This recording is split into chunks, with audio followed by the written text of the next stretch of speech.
Mis hermanos, muy buenos días. El Señor nos continúe bendiciendo.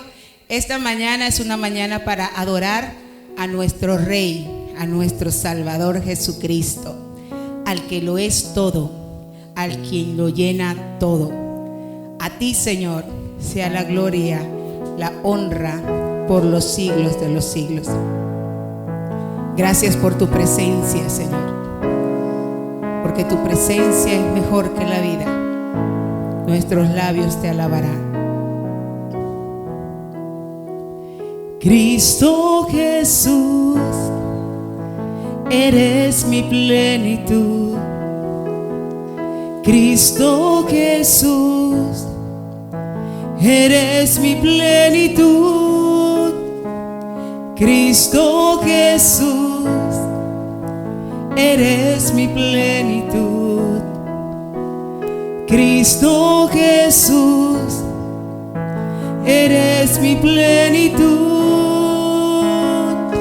Si te tengo a ti, lo tengo todo, mi amado, mi tesoro. Fuera de ti, nada deseo, Señor. Si te tengo a ti, lo tengo todo, mi amado, mi tesoro. Fuera de ti, nada deseo, Señor. Cristo Jesús, eres mi plenitud.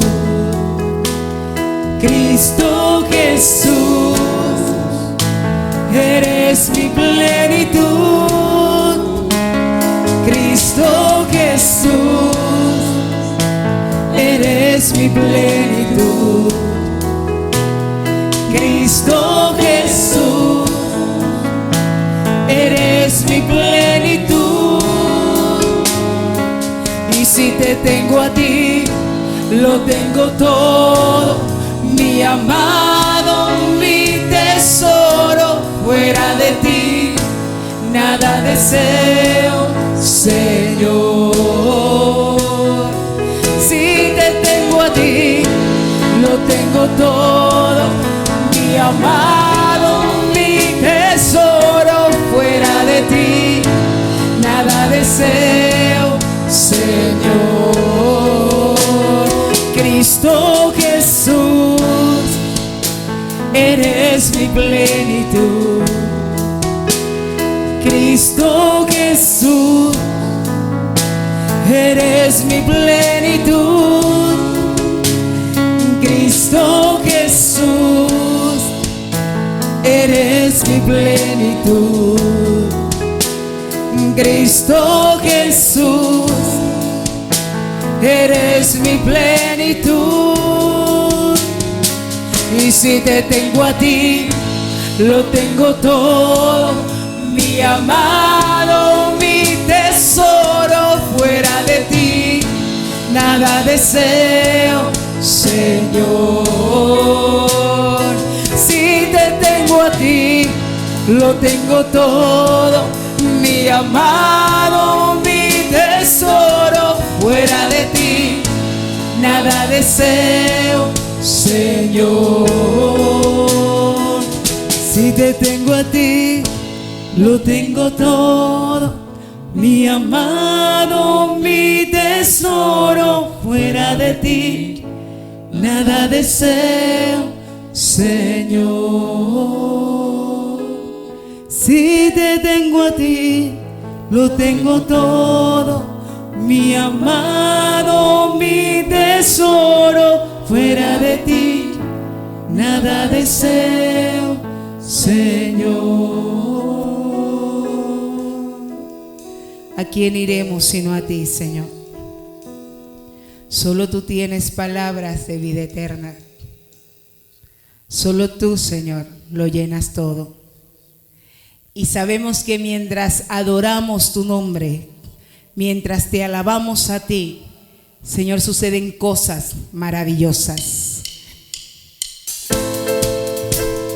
Grande y maravilloso eres.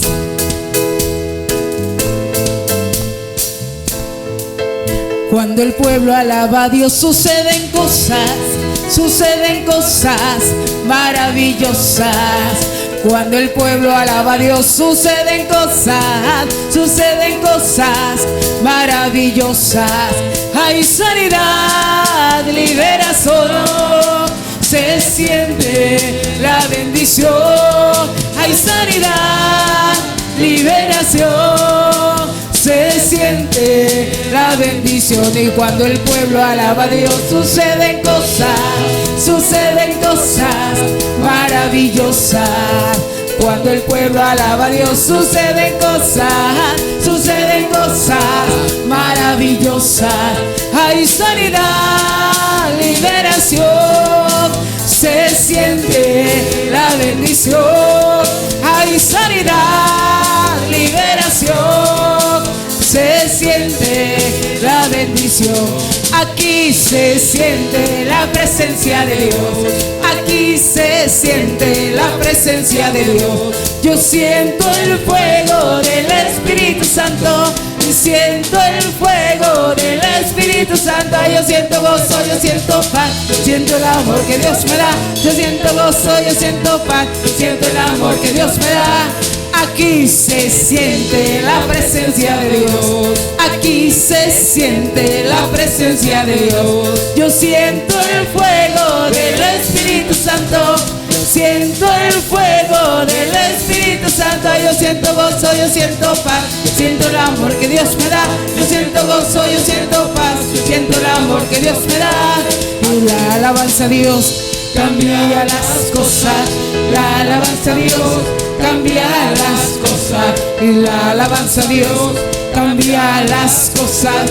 La alabanza a Dios cambia las cosas. Y muros han caído, ejércitos vencidos, pueblo liberado es porque han cantado.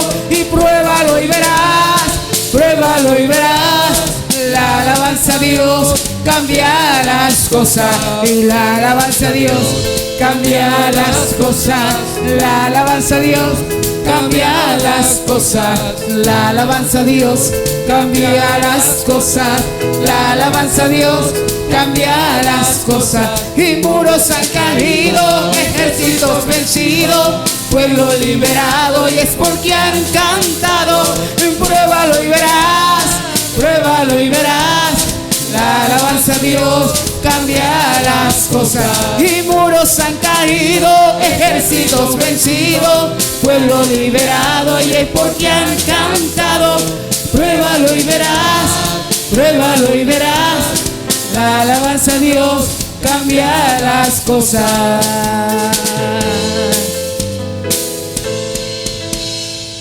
Alabe al Señor porque Él es digno de recibir toda la gloria y toda la honra. Amén y amén. Muy buenos días, mi amada iglesia. Que el Señor nos continúe bendiciendo en esta mañana, llenando de su paz y de su gracia sobre cada uno de nosotros. Mi nombre es José Elías Zuleta Guevara y como siempre es un deleite traer a ustedes el consejo de Dios por medio de su santa y de su bendita palabra. Quiero hablarle en este día bajo el tema La oración del justo puede mucho. Y hay una famosa canción del cantante Oscar Medina que dice: el poder del cristiano está en la oración. El que ora constante vencerá en todo tiempo la tentación. Y luego dice: el poder del cristiano está en Jesús. Existen dos armas absolutamente poderosas que Dios nos ha dejado a nosotros, los cristianos, nos ha dotado de esas impresionantes armas, solo por su gracia y por su poder y por sus dádivas, conforme Él nos ha dado y conforme también el Espíritu Santo nos las ha regalado. Una de ellas es la poderosa arma de la palabra de Dios que nos alimenta y nos nutre permanentemente y nos hace fuertes en la fe. Y la otra arma es la poderosísima oración que nos fortalece en todo momento. Evidentemente hay otras cosas también poderosas para el cristiano, como por ejemplo el ayuno, pero no lo menciono aquí. No tratando de decir que tenga en poco el ayuno, que Dios me guarde de tal cosa. Sería una afrenta para el Señor decir eso. Pero precisamente el ayuno es el tiempo y el momento específico y propicio donde más nos apropiamos de estas armas. Si usted puede analizarlo y se dará cuenta que así es con relación al tiempo del ayuno. Y ninguna de estas armas, la palabra del Señor y la oración, ninguna reemplaza a la otra. Si pasamos y nos gusta deleitarnos horas y horas en la oración, yo le pregunto y nos preguntamos, ¿estamos haciendo lo mismo con la palabra del Señor? O lo contrario, si pasamos tiempo leyendo y escudriñando las Escrituras porque es un deleite, ¿estamos haciendo lo mismo también con la oración? El sello distintivo de un verdadero creyente es una vida de oración y de lectura de la santa palabra de Dios.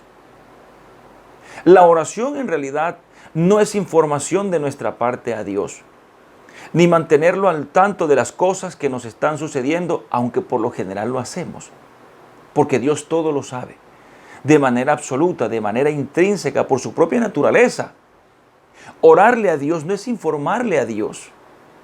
Pero si la Escritura dice que todo lo que hacemos, lo hacemos para la alabanza de su gloria, en obediencia y en santidad, evidentemente, entonces la oración no es la excepción. Recordemos las hermosas palabras de nuestro Señor Jesucristo en la oración del Padre Nuestro, que es la forma en que debemos realmente orar. O sea, no es un modelo en sí para mantenerlo de forma rígida, sino la forma en que debemos hacerlo. Aquí el Señor nos enseña este principio y esta verdad cuando nos dice, santificado sea tu nombre. Por lo tanto, la Biblia, la santa palabra de Dios, exalta la revelación plena de Dios y así se conoce teológicamente, revelación plena. Y la oración exalta y glorifica su santo nombre.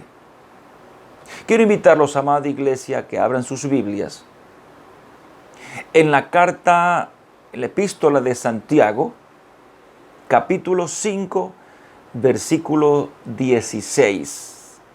Carta, epístola de Santiago, capítulo 5, versículo 16. Y quiero leerlo en dos versiones. La versión Reina Valera, que acostumbramos a usarla permanentemente, a leerla permanentemente, pero también quiero leerlo en la versión Dios habla hoy, que es tradicionalmente usada por el catolicismo, por lo general. Leo primeramente en la versión Reina Valera. Dice así la palabra del Señor, Santiago 5, versículo 16. Confesaos vuestras ofensas unos a otros y orad unos por otros para que seáis sanados. La oración eficaz del justo puede mucho. Ahora lo quiero leer en la versión Dios habla hoy. Escuchen lo siguiente, amada iglesia. Reconozcan sus pecados unos ante otros y recen unos por otros para que sean sanados. Y presta atención a esta segunda parte. La súplica del justo tiene mucho poder, con tal que sea perseverante. Lo voy a repetir. La súplica del justo tiene mucho poder, con tal que sea perseverante. Quiero decirles lo siguiente. No estamos hablando de dos verdades diferentes y de dos Biblias diferentes. Son dos versiones, una sola verdad, un solo sentido de la Escritura, una sola revelación de la palabra. Por lo tanto, esta segunda versión que acabo de leer de la Dios habla hoy se ajusta un poco más a lo que siempre llamamos originales, textos originales. Y sobre todo la segunda parte que acabo de leer, porque este texto, este versículo, habla de que reconozcamos los pecados los unos a los otros y recen los unos por los otros. Bueno, quiero hacer un paréntesis acá. La palabra y el término rezar, que lo usan muchos nuestros amigos y hermanos católicos, no es en realidad repetir y repetir varias veces. Bueno, no. En su etimología, en su sentido original, rezar es recitar en voz alta. ¿Por qué hago este paréntesis? Porque muchas veces nosotros los cristianos evangélicos tratamos de tener alguna aversión a lo que es el catolicismo, so pena de las profundas diferencias teológicas y doctrinales que tenemos. Esto lo digo, es para, antes de hacer quizás algún juicio de valor relacionado con algún tema católico, pues tengamos primero en cuenta de que hay algunas cosas que son muy ajustadas con relación a la Escritura, aunque venga del catolicismo o de la versión católica. Bueno, es para que nosotros, estos siempre hermanos, lo tengamos en cuenta. Pero siguiendo con nuestra enseñanza de esta mañana, quiero que veamos y analicemos tres aspectos importantes, amada iglesia, con relación a la oración del justo puede mucho. Y el primer aspecto es, Dios escucha la oración del justo. Estamos tratando el libro o la epístola de Santiago, el hermano del Señor. Pero hay algo que debemos analizar primero. Ver en realidad, con relación a este hombre, a Santiago. Dice el apóstol Juan en el capítulo 7, hablando de los hermanos de Jesús, que ninguno de ellos creían en él. De hecho, ninguno de ellos, la Escritura no lo dice en realidad, ninguno estuvo al pie de la cruz, al momento en que el Señor fue crucificado, por lo menos para consolar a María, su madre. Y dice el evangelista Marcos en el capítulo 3 algo todavía más fuerte, que ellos llegaron a decir incluso que estaba fuera de sí, que había perdido el juicio, hablando de los hermanos del Señor. En pocas palabras, lo consideraban alguien demente, había perdido el juicio. Y en tiempos antiguos y en tiempo de Cristo era una afrenta para una familia que algún miembro de la familia fuese considerado alguien que hubiese perdido el juicio.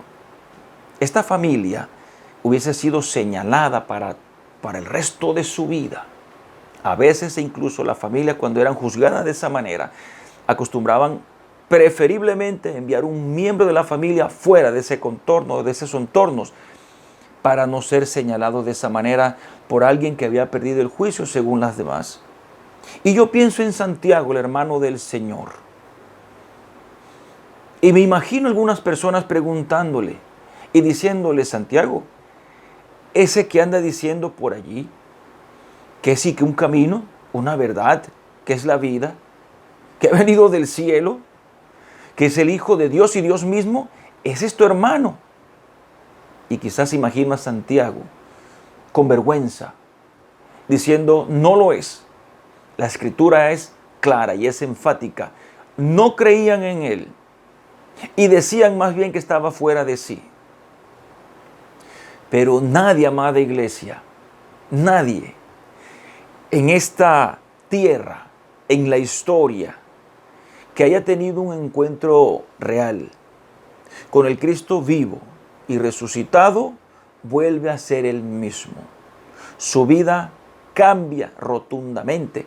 Y esto sucedió también y precisamente con Santiago, el hermano del Señor.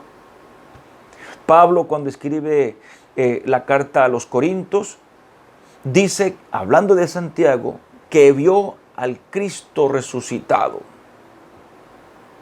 Y este Santiago después de tremenda experiencia y nada más y nada menos que viendo al Cristo resucitado, y antes de llegar a negar al Señor, decir que no era su hermano, que estaba fuera de sí, tuvo esta experiencia con Cristo resucitado, con su hermano, pero ahora glorificado, y sabiendo él que era el Hijo de Dios y Dios mismo, pasó a decir y a negarlo, y ahora actuar de otra manera, conforme al Señor. Tanto que él inicia su propia carta, su propia epístola, la epístola de Santiago, diciendo: Santiago, siervo de Dios y del Señor Jesucristo. Miren esto, de ser un hermano que negaba a su propio hermano, no creían en él, nunca creyó en él hasta esta experiencia, y decía que estaba fuera de sí, ahora decía y se consideraba un siervo, es decir, un esclavo, como dice el idioma, como dice el griego acá, esclavo de Cristo. Impresionante cómo el Señor resucitado cambia la vida de cualquier persona. Y me encanta lo que dice y escribe Eusebio, que es uno de los padres apostólicos, se conoce como Eusebio de Cesarea. Dice lo siguiente, escribiendo Eusebio, hablando sobre Santiago, que sus rodillas se encallecieron como las de un camello, llenas de callos, de tanto orar arrodillado y humillado ante el Señor. Y dice el mismo Eusebio que fue obligado, Santiago fue obligado a negar a Cristo, a negar a su Señor, pero contrario a ello, repetía y repetía una y otra vez que Jesucristo era el Señor, el Hijo de Dios. Dice la tradición que Santiago fue lanzado del pináculo del templo, que al caer no murió, y posteriormente la turba, los que estaban allí esperando que negara a Cristo, lo golpearon y lo apedrearon hasta matarlo. Así dice la tradición que murió Santiago, el hermano del Señor. La Biblia nos dice que no hay justo, ni siquiera uno, nadie lo es. Es decir, por nuestros propios méritos, nadie es justo, sino que somos justos por medio de los méritos de Cristo, como lo dice el Señor. Y en esta condición de justos es que Dios escucha nuestras oraciones, que antes eso no sucedía.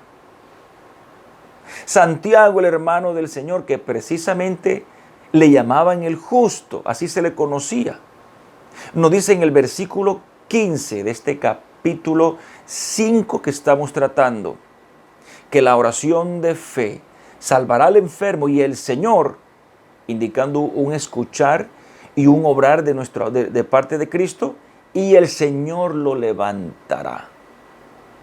Dios escucha la oración de los justos, de los que Él ha considerado y declarado justos, no nosotros mismos, sino Él.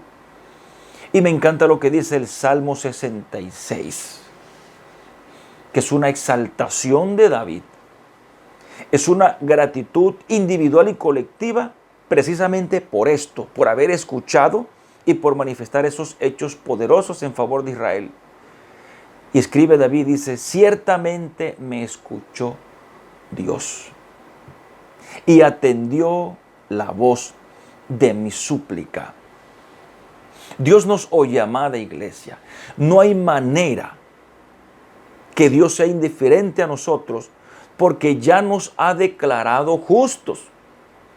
Y de esa manera, por esa declaración de justicia, ahora somos sus hijos.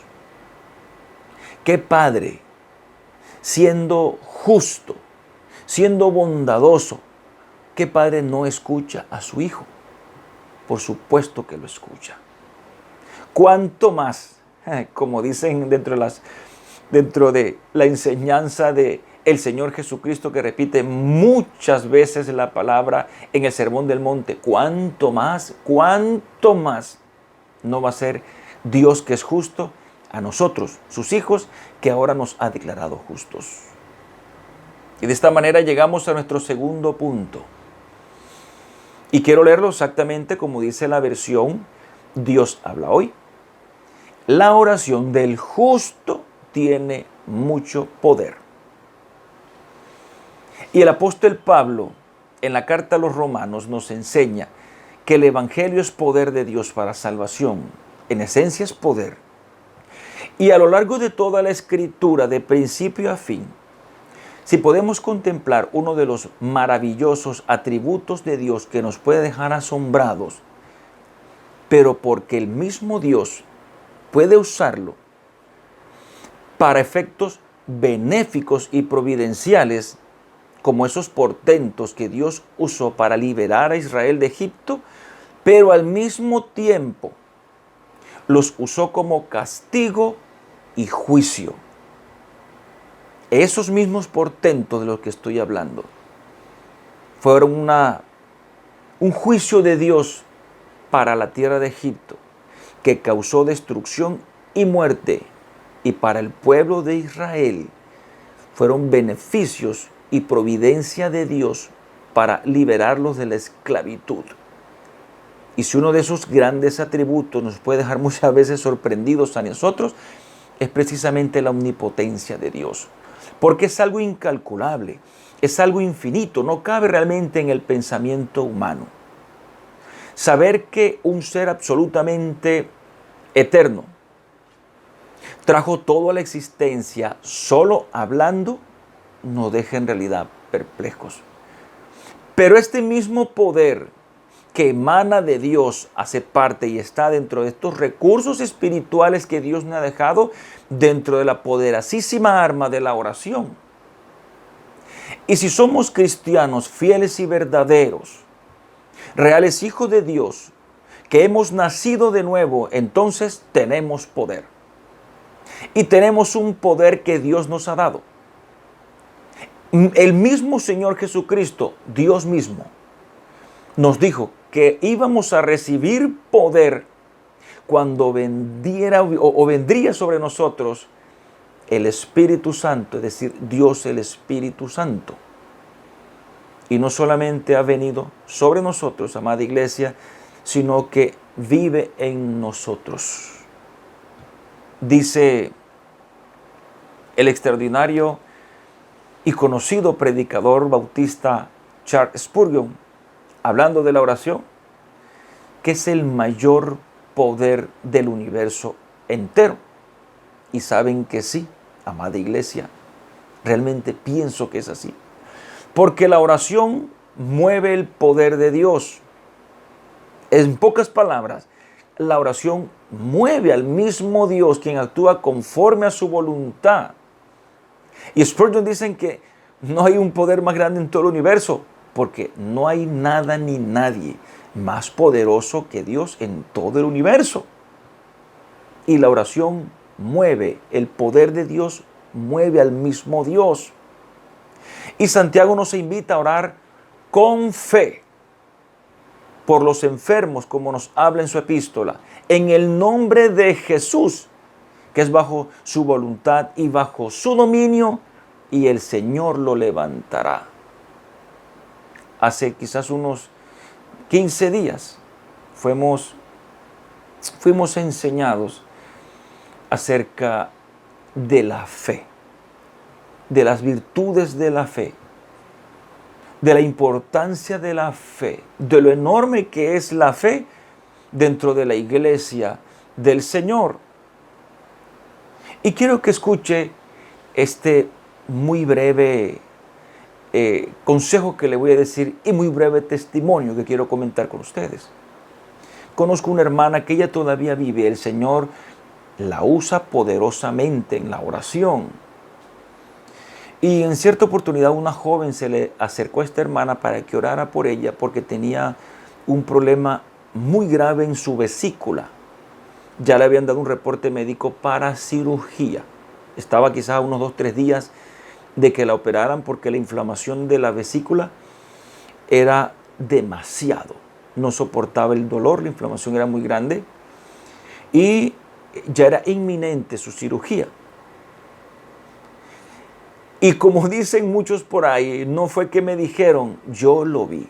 Yo estuve allí, presente, cuando esta hermana oró por esta joven de una manera muy tranquila. Yo estuve allí con ella y oré específicamente por la vesícula de esta joven.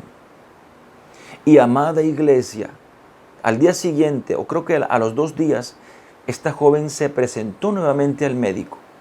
Le hicieron los exámenes. No supimos nada en ella dentro de unos 2, 3 días. Regresó nuevamente a donde la hermana que oró por ella.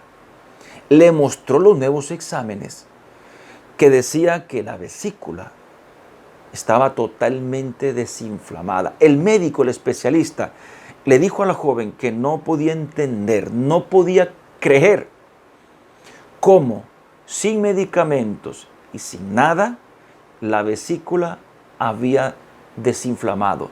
Tanto así que la joven nunca fue operada de la vesícula. Y tendríamos muchísimos testimonios, amada iglesia, solo por contarle unos, quizá de millones, en el mundo entero. Y usted tendrá sus propios testimonios del poder de la oración, de las maravillas que Dios hace, que su poder hace a través de la oración de su iglesia.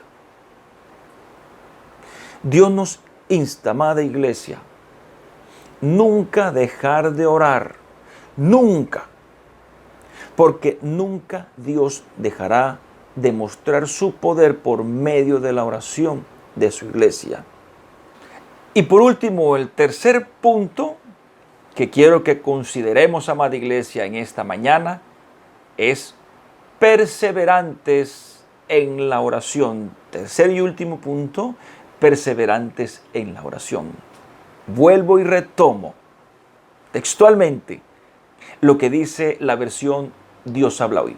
Dice así, la última parte, la segunda parte: la súplica del justo tiene mucho poder con tal que sea perseverante. El libro de los Hechos, en su capítulo 1, versículo 14, este texto quiero que lo busque, amada iglesia, porque solamente nos hemos centrado en 2 textos, específicamente en Santiago y ahora en Hechos 1:14, que dice de la siguiente manera. Yo lo leo por ustedes y para ustedes, pero quiero que lo busque, por favor. Todos estos perseveraban unánimes en oración y ruego con las mujeres y con María, la madre de Jesús, y con sus hermanos. Dice el erudito del Nuevo Testamento, que ha escrito un excelente libro que detalla la parte, el contexto cultural e histórico de todo el Nuevo Testamento. Él se llama Craig Keener, es un excelente escritor, que duraron aproximadamente unos 8 o 9 días, un poco más de una semana. Aquí estos unánimes, perseverando, mañana, tarde y noche, orando y rogando a Dios sin cesar por el derramamiento o el advenimiento del Espíritu Santo, que era la promesa. Es lo que dice específicamente en este contexto que estamos leyendo de Hechos 1:14, cuando dice que ellos perseveraban unánimes. Una semana y quizás unos días más, mañana, tarde y noche, los apóstoles, las mujeres, la madre del Señor y sus hermanos, rogándole a Dios por la promesa del advenimiento del Espíritu Santo. Y nosotros hoy en día, aunque no oramos por el advenimiento del Espíritu Santo, pues Él ya vive aquí y habita en nosotros específicamente, sí oramos para que Él manifieste cada día su poder. Y me encanta cómo lo escribe y lo describe Lucas, el médico Lucas, el autor del libro de los Hechos, porque incluso lo denomina su segundo tratado cuando le escribe a Teófilo, que ellos perseveraban unánimes en la oración. Y me centro en ese término, unánimes. Lucas, este extraordinario investigador y teólogo, usa este término que solamente o casi que particularmente los griegos filósofos solían utilizar, el término mucho, unánimes, para referirse que eran o que son de un solo ánimo, una sola alma, como si fueran una sola persona, un solo espíritu y un solo pensamiento. Estamos hablando de la iglesia, amados hermanos. A eso se está refiriendo Lucas aquí cuando ellos eran en oración y ruego uno solo. Pero luego también dice este escritor que ellos perseveraban. Recuerden que este tercer punto estamos tratando es perseverantes en la oración. Y aquí Lucas, el autor de los Hechos, pone un énfasis muy fuerte aquí, que en pocas palabras significa, hablando de perseveraban, que nada los hacía echar para atrás. En el contexto ellos se encontraban en el aposento alto, amada iglesia, los apóstoles, las mujeres, María, la madre del Señor y sus hermanos estaban en el aposento, rogándole al Señor de una manera que nada los hacía ni siquiera moverse de allí, de ese sitio. Se mantenían unidos como uno solo, como una roca, con un solo pensamiento y una sola razón, rogarle y orarle a Dios por la promesa que el Señor había dado. Y así lo dice la Escritura. Y Lucas, el escritor de Hechos, más lo enfatiza, le pone un énfasis muy fuerte con relación a que eran perseverantes y unánimes. Y yo veo aquí un cuadro tan hermoso y tan diciente, mis amados hermanos, de lo que debe ser y de lo que debe hacer una iglesia. Perseverantes y unánimes. Hace tan solo el domingo anterior nos enseñaban acerca de las virtudes y mandamientos eclesiásticos de nunca dejar de congregarnos, de la importancia de mantenernos así, congregados como uno solo. Pero para ser hermanos, como dice el escritor Lucas, unánimes de un solo ánimo, perseverando en la oración, ruego y la doctrina de la palabra de Dios.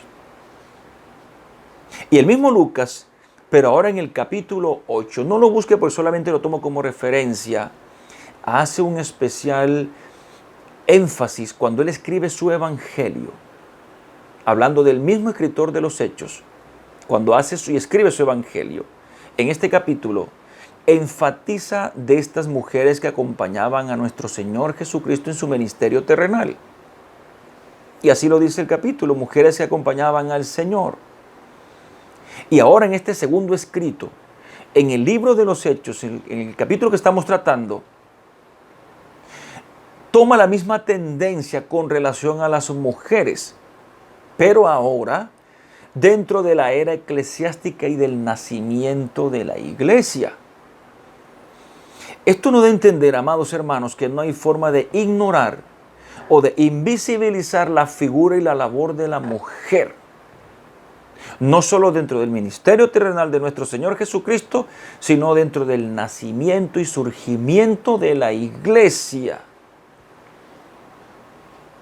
Y Lucas, siguiendo el mismo libro de Hechos, ya en el capítulo 5, lo tomo como referencia, dice que la iglesia crecía enormemente y permanentemente, tanto de hombres como de mujeres.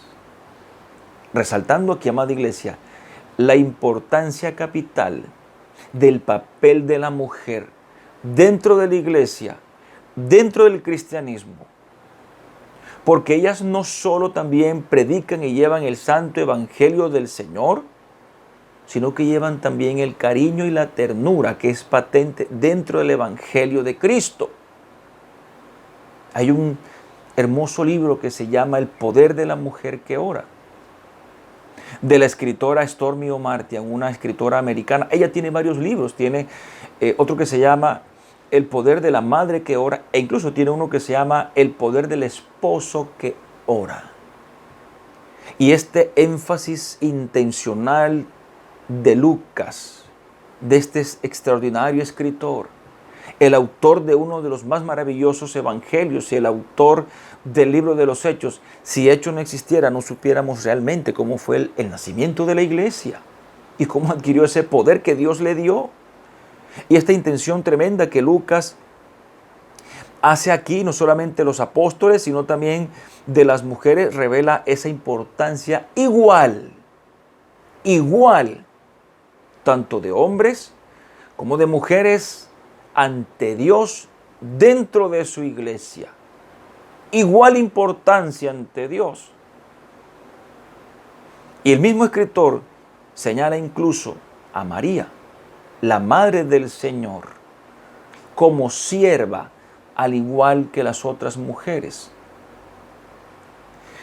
Lo digo de esta manera porque esta era posmoderna, amados hermanos, que ha creado tantos principios filosóficos contrarios a la Escritura.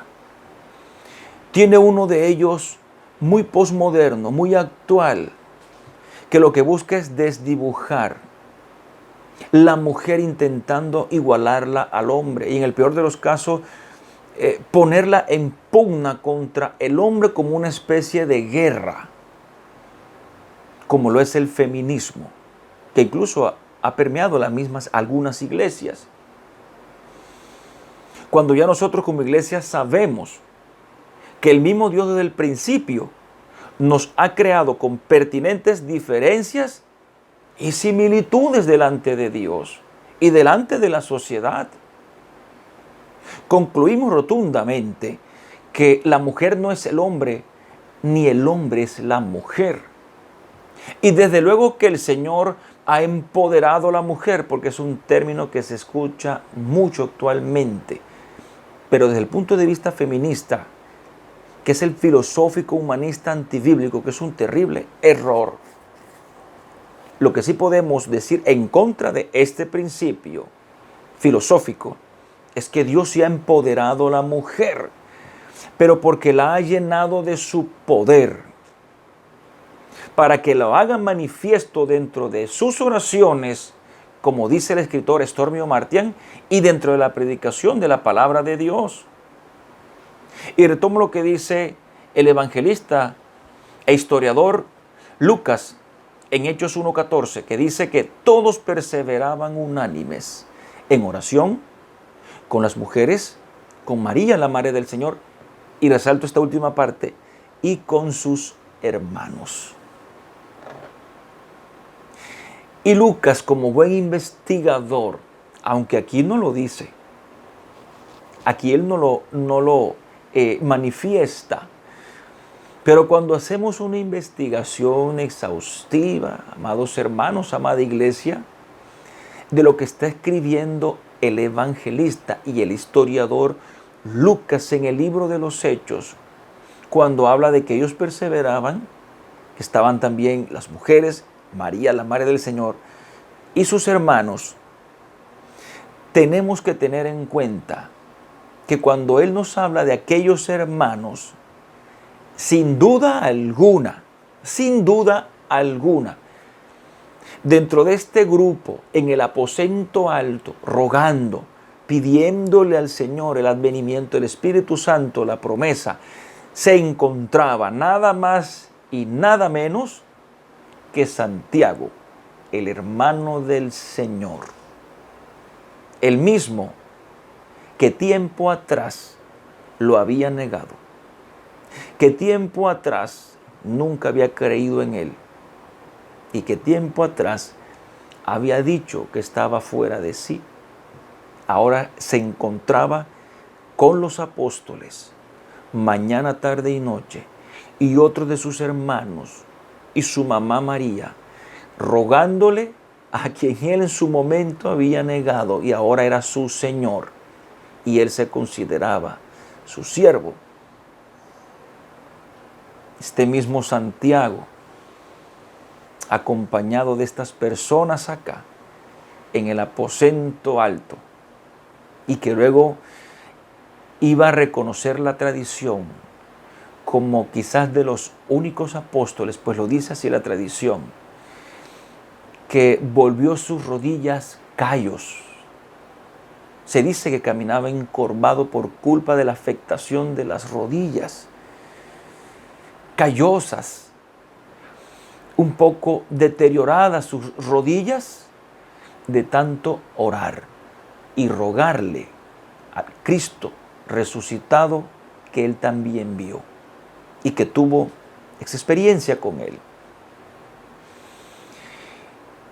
Y ya siendo un hombre maduro en años y maduro en la fe, cuando escribe su carta, su epístola, que lleva su mismo nombre, habían pasado quizás después de la experiencia del aposento alto aquí, quizás unos 40, 45 años cuando Santiago escribe y se declara, como lo vimos anteriormente, siervo o esclavo del Señor Jesucristo.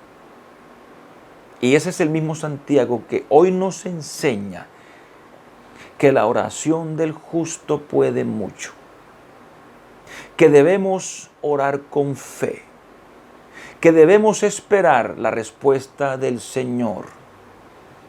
Es el mismo Santiago, y usted tenga la oportunidad de leer esta extraordinaria epístola, esta extraordinaria carta, que lo que él enfatiza, eleva y exalta es el nombre de aquel a quien él ahora es su esclavo y su siervo, que es nuestro Señor Jesucristo.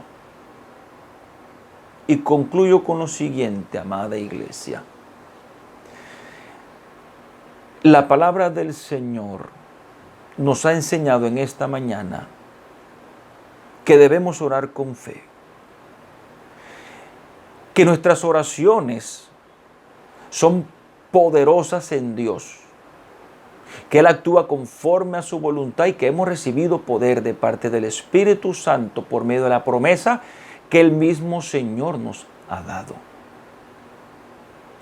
Que nunca debemos dejar de orar so pena cualquier momento o circunstancia, porque nunca el Señor dejará de seguir mostrando su inmenso poder a través de los ruegos y las oraciones de su santa iglesia. Que el Señor te bendiga en esta mañana.